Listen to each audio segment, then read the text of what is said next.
नमस्कार.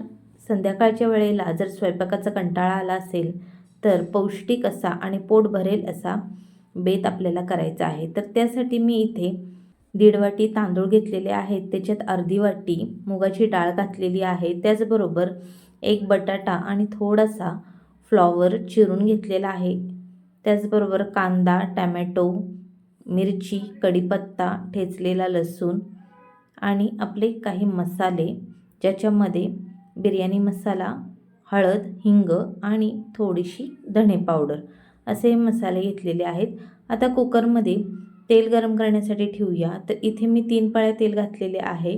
यामध्ये काही खडे मसाले घालून घेऊया. त्यामध्ये दालचिनीचे तुकडे, 2 ते 3 हिरव्या वेलची, 2 ते 3 लवंग, 2 ते 3 मिरे, त्याचबरोबर स्टार फूलचे तुकडे, त्याचबरोबर 1 चमचा मोहरी, 1 चमचा जिरे असे तेलामध्ये फोडणी करून घ्यायचे आहे. फोडणी छान फुलली गेली, तडतडली गेली की त्यामध्ये आपल्याला एक मीडियम साईजचा कांदा मी उभा चिरून घेतलेला आहे. तो घालून चांगला गोल्डन कलर येईपर्यंत परतून घ्यायचा आहे. कांदा छान असा भाजला गेला की त्यामध्ये आपल्याला कढीपत्ता घालून घ्यायचा आहे. 10 ते 12 पाने कढीपत्त्याची घातलेली आहे. कढीपत्ता थोडा जास्त घालायचा आहे, त्यामुळे भात खूप छान लागतो. त्याचबरोबर 7 ते 8 मिरच्या मी कट करून उभे काप करून घेतलेले आहेत त्याचे, आणि ते यामध्ये घालून घेते. तुमच्या आवडीनुसार इथे कमी जास्त मिरच्या तुम्ही वापरू शकता.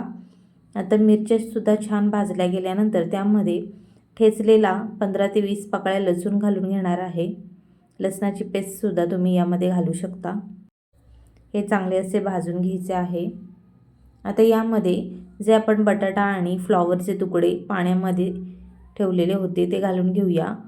बटाटा आणि फ्लॉवर हे काळे पडू नयेत, त्यामुळे मी अशा प्रकारे पाण्यामध्ये हे ठेवलेले होते ते यामध्ये घालून घेऊया. तुमच्या आवडीनुसार तुम्ही इतर कोणत्याही भाज्या घालू शकता, पण माझ्याकडे बटाटा आणि फ्लॉवर घरामध्ये शिल्लक होता, तोच यामध्ये मी घातलेला आहे.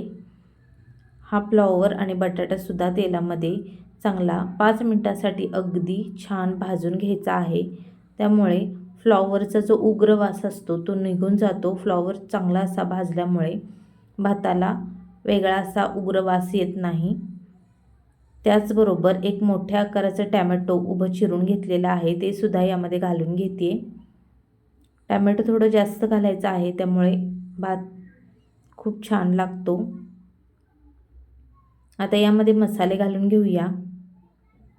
तर बिर्याणी मसाला, हिंग, धने पावडर, त्याचबरोबर हळद घालून घेतलेली आहे. हे मसालेसुद्धा यामध्ये परतून घ्यायचे आहेत. मसाले परतल्याच्या नंतर आता यामध्ये आपल्याला स्वच्छ धुवून घेतलेले डाळ आणि तांदूळ घालून घ्यायचे आहेत. 2 पाण्याने मी डाळ आणि तांदूळ धुवून घेतलेली आहे, तर ती यामध्ये घालून घेते.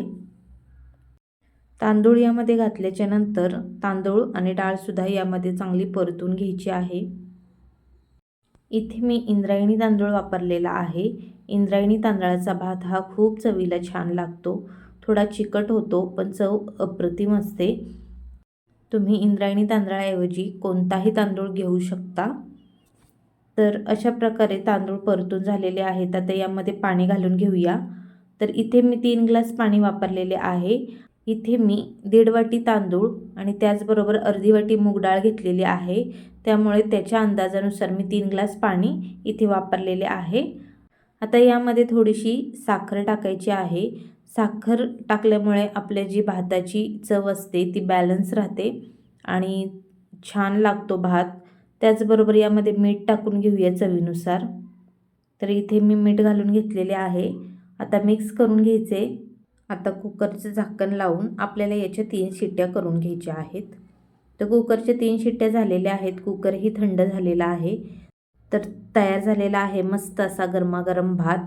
भाज्या आणि डाळ वापरून हा पौष्टिक असा, त्याचबरोबर पोट भरेल असा संध्याकाळच्या वेळेचा बेत तयार झालेला आहे. तर तुम्हीही कधी स्वयंपाकाचा कंटाळा आला असेल तर अशाच पद्धतीने ही भाताची रेसिपी करून पहा. धन्यवाद.